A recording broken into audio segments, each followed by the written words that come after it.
So Aalavandhan படத்தில் இன்னொரு இன்ட்ரெஸ்டிங்கான விஷயம் என்ன அப்படின்னா, கமலஹாசன் அவர்களுக்கு அம்மாவா நடிச்சிருக்கக்கூடிய அனுகாசன் இதில் வந்துட்டு மிகப்பெரிய ஒரு சவாலாக இருக்கிறது என்ன அப்படின்னா வந்துட்டு இந்த டபுள் ஆக்ஷன் தான். சரி, இந்த படத்தை கமலஹாசன் அவர்கள் வந்துட்டு ஏன் எடுக்கணும் அப்படின்னு திட்டமிட்டாரு. ஸோ இந்த படத்துக்கு முன்னாடி ஏதாவது ரெஃபரன்ஸ் இருக்கா அப்படின்னா வந்து கண்டிப்பாக ரெஃபரன்ஸ் இருக்கு. தமிழ் சினிமாவில் முதல்ல வந்துட்டு நியூடா நடிக்கலாம் அப்படின்ற ஒரு கேட்டை ஓபன் பண்ணது கமலஹாசன் அவர்கள் தான்.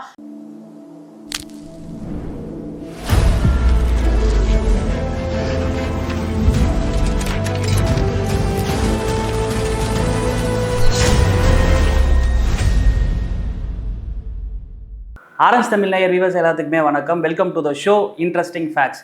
இன்னைக்கு நம்ம இன்ட்ரெஸ்டிங் ஃபேக்ட்ஸில் எதை பற்றி தெரிஞ்சுக்க போகிறோம் அப்படின்னா, ஆளவந்தான் ரிலீஸ் ஆகி இந்த வருஷத்தோட வந்து 25 வருஷம் ஆக போகுது. இந்த படம் ரிலீஸ் ஆனப்போ வந்துட்டு பெருசாக வந்து எதிர்பார்த்த அளவுக்கு போகலை, அதுதான் வந்து உண்மை. ஆனால் இந்த படம் வந்துட்டு ரிலீஸ் ஆகிறதுக்கு முன்னாடி ரசிகர்களாக மிகப்பெரிய ஒரு எதிர்பார்ப்பு இருந்துச்சு. இந்த படத்தில் வந்து கமலஹாசன் அவர்கள் ரெட்டை வேடங்களில் வந்து பண்ணியிருக்காரு. அதுலேயும் அந்த மொட்டை அடித்த கெட்டப்பு, அவர் அந்த உடம்புல போட்டிருக்க அந்த டேட்டூ, இது எல்லாமே வந்து அந்த காலகட்டத்தில் ரசிகர் மத்தியில் மிகப்பெரிய ஒரு எதிர்பார்ப்பு இருந்துச்சு. அந்த எதிர்பார்ப்புக்கு படம் அப்போ வெற்றி அடைஞ்சதா அப்படின்னு வந்து கேட்டால் இல்லை, படம் மிகப்பெரிய வந்து ஃப்ளாப்பு. ஸோ இப்போ ரசிகர்களால் வந்துட்டு ஆளவந்தான் சூப்பர் டூப்பராக வந்து கொண்டாடிட்டு இருக்காங்க. கல்ட் கிளாசிக் அப்படின்னு வந்து சொல்றாங்க. ஏன் அந்த படம் வந்து அப்ப வந்து ஓடல, இப்ப வந்துட்டு கல்ட் கிளாசிக் சொல்றதுக்கு காரணம் என்ன அப்படின்றதா இந்த வீடியோல இன்ட்ரெஸ்டிங்கான ஃபேக்ட் எல்லாமே வந்து ஆளவந்தான்ல இருக்கக்கூடிய இன்ட்ரெஸ்டிங்கான ஃபேக்ட்ஸ் எல்லாமே வந்து தெரிஞ்சுக்க போறோம். ஆளவந்தான் கல்ட் கிளாசிக் அப்படின்னு சொல்றதுக்கான மிக முக்கியமான காரணம் என்னன்னா அப்படின்னா வந்துட்டு ஆடியன்ஸ் இதை சொல்லல, இப்ப இருக்க டைரக்டர்ஸ் கொண்டு வந்து அதை ஒத்துப்பாங்க. ஏன்னா இரட்டை வேடம் அப்படிங்கும் போதுட்டு எம்ஜிஆர் காலத்துல இருந்து வந்து இரட்டை வேடங்கள் அப்படின்றது வந்து இருக்கு. ஆனா இந்த இரட்டை வேடங்கள் அப்படின்னு பார்க்கும்போது தமிழ் சினிமால என்ன பண்ணுவாங்க அப்படின்னா, ஒரு ஹீரோ இன்னொரு ஹீரோ இருக்காரு, இப்ப 2 பேர் அண்ணன் தம்பி இருக்காங்க அப்படின்னா அவங்க ஒரே ஃப்ரேம்ல வந்து காட்டுறது பாத்தீங்கன்னா ஏதாவது வந்து இன்டர்வல் சீனா இருக்கட்டும், இல்லாட்டி வந்து கிளைமேக்ஸ், இந்த மாதிரியான போர்ஷன்ல மட்டும்தான் 2 பேரும் ஒண்ணா இருக்க மாதிரி வந்து காட்டுவாங்க. அதுக்கப்புறம் இந்த த்ரூ அவுட் படத்துல வந்துட்டு பாத்தீங்க அப்படின்னா அவங்க ஏதோ ஒரு சீன்ல இருப்பாங்க, இவர் ஏதோ ஒரு சீன்ல நடிச்சிட்டு இருப்பாங்க. ஸோ இந்த மாதிரி தான் வந்துட்டு டபுள் ஆக்ஷன் மூவி எல்லாமே வந்து இருக்கும். ஆனா ஆளவந்தான்ல வந்துட்டு நிறைய ஃப்ரேம்ல வந்து பார்த்தோம் அப்படின்னா நந்து அப்படின்ற கேரக்டரும் விஜய் அப்படின்ற 2 கேரக்டருமே வந்துட்டு ஒரே ஃப்ரேம்ல வந்து நிற்கும். அது மட்டும் இல்லாம வந்துட்டு இந்த ஒரு ஃப்ரேம்ல நிக்கிறது மட்டுமே காரணம் கிடையாது. அந்த ஒரு ஃப்ரேம்ல ஒரு மிரர் இருக்கு அப்படின்னா அந்த மிரர்ல இந்த 2 கேரக்டருமே வந்து தெரியற மாதிரி இந்த படத்துல வந்துட்டு மோஷன் கேப்சர்ஸ் வந்துட்டு எல்லாமே வந்து பார்த்தோம் அப்படின்னா புதுசா இந்த படத்துல வந்து இருந்திருக்கும். அப்ப இருந்த காலகட்டத்துக்கு யாருக்குமே இந்த படத்துல இவ்வளவு ஒரு தொழில்நுட்பம் இருக்கு அப்படின்றத வந்து கண்டுபிடிக்க முடியல. அதனாலதான் வந்து இப்போ அதை தெரிஞ்சுக்கிட்ட எல்லாருமே வந்துட்டு மிகப்பெரிய ஒரு கல்ட் கிளாசிக் படம் அப்படின்னு வந்து சொல்றாங்க. சரி, இதுல வந்துட்டு மிகப்பெரிய ஒரு சவாலா இருக்கிறது என்ன அப்படின்னா வந்துட்டு இந்த டபுள் ஆக்ஷன் தான். ஏன்னா கமலஹாசன் அவர்கள் வந்துட்டு ஒரு கேரக்டர் வந்து பாடி வந்து மிகப்பெரிய ஒரு மஸ்குலரான ஒரு கேரக்டரா வந்து இருக்கும், இன்னொரு கேரக்டர் வந்து ரொம்ப லீனா ராணுவ அதிகாரியா வந்துட்டு வர ஒரு கேரக்டரா வந்து இருக்கும். இந்த 2 கேரக்டருமே வந்து அட் அ டைம்ல வந்து ஷூட் பண்ணவே முடியாது. ஒரு கேரக்டர் வந்துட்டு பாடி உடம்பு வந்து பில்ட் பண்ணி கமலஹாசன் அவர்கள் வந்துட்டு ஒரு ஃப்ரேம்ல நின்று அந்த ஃப்ரேம்ல நடிச்சு முடிச்சதுக்கு அப்புறமா ஆப்போசிட்ல இன்னொரு கேரக்டர் இருக்கு இல்லையா, ஸோ அந்த கேரக்டருக்கு அவர் என்ன பண்ணும் அப்படின்னா உடம்பை எல்லாம் இழைச்சிட்டு அதுக்கப்புறமே திரும்ப வந்து இந்த 2 கேரக்டர், அதாவது வந்து இப்ப நந்துவா வந்து நடிச்சுட்டு போயிட்டாரு அப்படின்னா ஒரு 6 மாசம் கழிச்சு உடம்பெல்லாம் குறைச்சு முடியெல்லாம் வளர்த்து தாடியெல்லாம் வளர்த்து அதுக்கப்புறமே இந்த கேரக்டர் வந்து நிற்கும் போது அன்னைக்கு அவர் என்ன பண்ணாரோ அதுக்கு கவுண்டர் ரியாக்ஷன் இந்த இடத்துல வந்து பண்ணணும். ஸோ கொஞ்சம் மிஸ்மேட்ச் ஆனா கூட வந்துட்டு மறுபடியும் ஃபர்ஸ்ட்ல இருந்து, அதாவது வந்துட்டு அந்த விஜய் கேரக்டர்ன்றது வந்து மறுபடியும் ஃபர்ஸ்ட்ல இருந்து வந்து பண்ணணும். ஸோ இப்படி வர அளவுக்கு, அதாவது இந்த கேரக்டர் அந்த ஒரு ரியாக்ஷன் கவுண்டரும் ஸோ இந்த ஒரு கேரக்டருக்கான அந்த ஆக்ஷன் கவுண்டரும் கரெக்டாக வர வரைக்கும் இந்த படத்தை ஷூட் பண்ணிக்கிட்டே இருக்கணும். அதுதான் இந்த படத்தில் இருக்கக்கூடிய மிகப்பெரிய சவால் அப்படின்னு சொல்லலாம். இப்போ தமிழ் சினிமாவில் பல டைரக்டர்ஸ் வந்து இருக்காங்க. அவங்க எல்லாருமே வந்துட்டு அகிரோ குரோசவானா யாருன்னு தெரியுமா, குரூசோ பிரதர்ஸ்னா யாருன்னு தெரியுமா, அவங்க படங்கள்லாம் பார்த்துருக்கீங்களா அப்படின்னு வந்துட்டு நிறைய லிட்ரேச்சர் நமக்கு வந்து எடுப்பாங்க. ஆனால் ஆளவந்தான் படம் ஸோ ஹாலிவுட்டுக்கே இன்ஸ்பிரேஷனாக இருக்கு அப்படின்னா அதுதான் நம்ம கமலஹாசன் அவர்கள். இந்த படத்தில் வந்துட்டு கொல்ற மாதிரியான காட்சிகள் வரும்போது என்ன பண்ணியிருப்பாங்க அப்படின்னா அனிமேஷன் கிராஃபிக்ஸ் வந்து காட்டியிருப்பாங்க. அதாவது நந்துவோட கேரக்டர் விஷன்ஸ் எல்லாமே வந்து எப்படி இருக்கும் அப்படின்னா அனிமேஷனில் வர மாதிரி இருக்கும். அப்போ இருக்கும்போது இது என்னடா பொம்மை படம் அப்படின்ற மாதிரி தான் வந்து சொல்லிட்டாங்க. ஆனால் அதுக்கப்புறமே ஹாலிவுட்ல கில் பில் அப்படின்ற ஒரு படம் எடுக்கும்போது குவின்டன் டாரன்டினோட்ட வந்து ஒரு இன்டர்வியூல கேட்குறாங்க, ஸோ இந்த ஐடியா வந்து உங்களுக்கு எப்படி வந்தது அப்படிங்கும்போது நான் தமிழில் ஆளவந்தான்ற ஒரு படம் பார்த்தேன், அதில் கமலஹாசன் அவர்கள் அப்போ அந்த கொல்றக்கான காட்சிகள் வரும்போது அனிமேஷனில் வந்து கொடுத்துருப்பாங்க, அதுதான் என்னோட இன்ஸ்பிரேஷன் அவர் சொன்னது.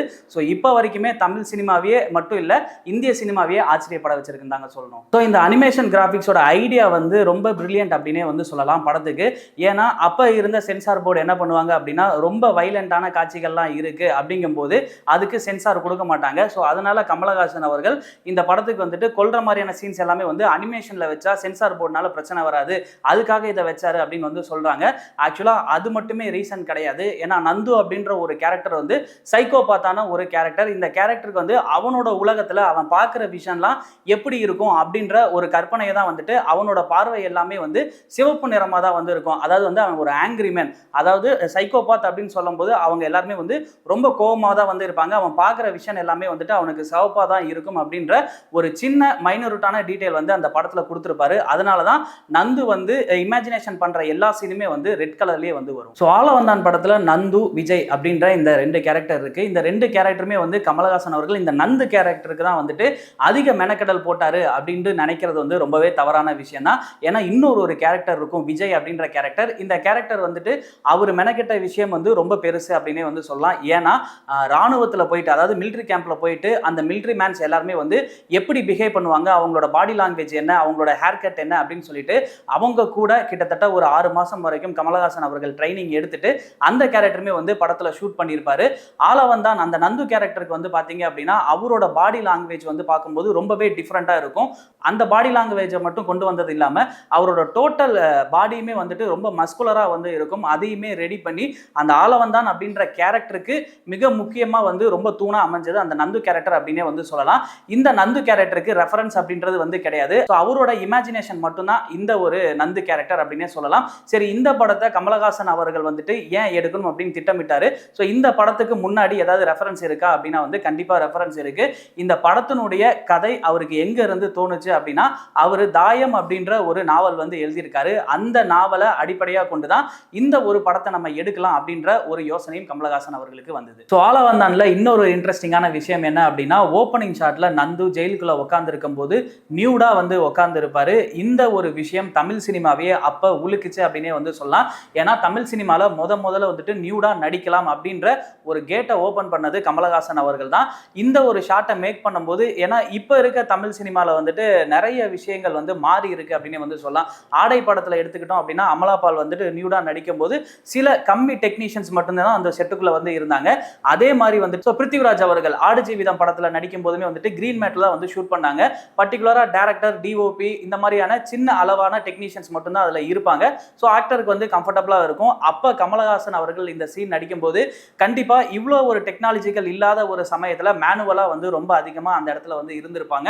ஸோ இன்னொரு விஷயம் என்ன அப்படின்னா அவரே இந்த படத்தை டைரக்ட் பண்ணியிருக்காரு அப்படிங்கும்போது இந்த ஷாட்டை வந்து அவர் தூக்கி இருக்கலாம். ஆனா இந்த படத்துக்கு இந்த ஷாட் இருந்தா கண்டிப்பா ஓப்பனிங்க்கு நல்லா இருக்கும். ஏன்னா ஒரு மன அழுத்தம் ஏற்பட்ட ஒரு கேரக்டர். ஸோ ஃபர்ஸ்ட் ரிவீல் பண்ணும்போது இந்த மாதிரி காட்டினா நல்லா இருக்கும் அப்படின்ற பட்சத்தில் இதுக்கு ஏ சர்டிஃபிகேட் கொடுப்பாங்கன்றது தெரிஞ்சிருந்தும் இந்த சீன் வச்சா படத்துக்கு கரெக்டாக இருக்கும் அப்படின்னு அவர் எடுத்த அந்த போல்டு டெசிஷன் இப்போ வரைக்குமே தமிழ் சினிமாவில் அதை ஃபாலோ பண்ணிட்டு நிறைய படங்களில் வந்துட்டு ரெஃபரன்ஸாக கொண்டு வராங்க. ஸோ இதை தொடர்ந்து ஆளவந்தான் படம் அப்போ ஏன் புரியல அப்படின்றது வந்துட்டு நிறைய பேருக்கு வந்து தெரியல. ஸோ இப்போ வந்துட்டு அந்த படத்தில் என்ன சொல்ல வராங்க அப்படின்றது வந்து நிறைய பேருக்கு புரியுதா என்ன அப்படின்ற ஒரு கான்செப்டுக்குள்ள நம்ம போக வேணாம். ஆனால் ஆளவந்தான் சொல்ல வர கதை என்ன அப்படின்னா கிளியராக சொல்லுது. ஒரு கேரக்டர் நந்து, அவனோடது வந்து சைக்கோபாத், இன்னொரு வந்து விஜய். ஸோ அவன் வந்து ஒரு ராணுவ அதிகாரி. இவங்க 2 பேருக்கும் உள்ள ஒரு விஷயம் என்ன அப்படின்னா வந்து சின்ன வயசுல இவங்க 2 பேருமே அண்ணன் தம்பி தான். படம் முடிகிற வரைக்குமே அண்ணன் தம்பி தான். ஆனா இவங்க சின்ன வயசுல ஏற்படுற ஒரு காயம், அதுக்கு வந்து சரியான ஒரு ட்ரீட்மெண்ட் இல்லை அப்படின்னா அந்த பையன் எந்த அளவுக்கு மாறுவான் அப்படின்ற ஒரு கான்செப்டை கையில எடுத்திருப்பாரு. ஏன்னா சின்ன வயசுல குழந்தைகள் எல்லாருமே வந்து நிறைய விஷயங்கள்ல பாதிக்கப்படுவாங்க. அதுக்கான சரியான ட்ரீட்மெண்ட் இல்லை அப்படின்னா அவங்க எந்த அளவுக்கு சைக்கோவா மாறுவாங்க அப்படின்றதான் ஆளவந்தான் படம் சொல்ல வந்த விஷயம். கமலஹாசன் இது மட்டுமே இல்லை, அவருடைய நிறைய படங்கள்ல நிறைய விஷயங்களை வந்து சொல்லியிருக்காரு. மகாநதியில வந்துட்டு சிட்ஃபண்டோட ஏமாற்று வேலை எப்படி இருக்கும் அப்படின்றது சொல்ல வந்தாரு. இந்த மாதிரி அன்பே சிவம்ல வந்துட்டு சுனாமியோட விஷயத்த சொல்லியிருந்தாரு. இந்த மாதிரி அவர் சொல்ற ஒவ்வொரு விஷயங்களுமே வந்து சமுதாயத்துல மிகப்பெரிய ஒரு மாற்றத்தை ஏற்படுத்தினா கண்டிப்பா நல்லா இருக்கும் அப்படின்ற ஒரு விஷயத்துக்காக தான் ஆளவந்தான்லையும் இதை தான் குறிப்பிட வந்தாரு. ஆனா அந்த படம் ரிவ்யூ வந்து வேற மாதிரியான விஷயங்கள் போனால ஆளவந்தான் அப்படியே வந்து ஒரு தோல்வி படமா வந்து மாறிடுச்சு. ஸோ இப்போ வரைக்குமே காலத்தை கடந்து நிக்குது அப்படின்றதுக்கு காரணம் என்ன அப்படின்னா அந்த படம் அந்த காலகட்டத்தில் ஓடாததும் காரணம் ஒரு ரீசனா கூட இருக்கலாம். ஸோ ஆளவந்தான் படத்துல இன்னொரு ஒரு இன்ட்ரெஸ்டிங்கான விஷயம் என்ன அப்படின்னா கமலஹாசன் அவர்களுக்கு அம்மாவா நடிச்சிருக்கக்கூடிய அனுகாசன் நிஜ லைஃப்ல வந்து பாத்தீங்க அப்படின்னா கமலஹாசன் அவர்களுடைய அண்ணன் பொண்ணு. அதாவது வந்துட்டு நிஜத்துல அவங்க கமலஹாசன் அவர்களுக்கு பொண்ணு, ஆனா இந்த படத்துல வந்துட்டு அம்மாவா நடிச்சிருப்பாங்க. அதுவும் வந்து ஒரு இன்ட்ரெஸ்டிங்கான விஷயம் அப்படின்னு கூட சொல்லலாம். ஸோ ஆளவந்தான் இந்த வருஷத்தோட கிட்டத்தட்ட 25 வருஷம் வந்து ஆக போகுது. நீங்க ஆளவந்தான் பார்த்துருந்தீங்க அப்படின்னா உங்களுக்கு அந்த படத்துல பிடிச்ச விஷயங்கள்லாம் என்ன அப்படின்னு அப்படின்னு கீழே மறக்காம என்னோட கமெண்ட் பாக்ஸில் ஷேர் பண்ணுங்க.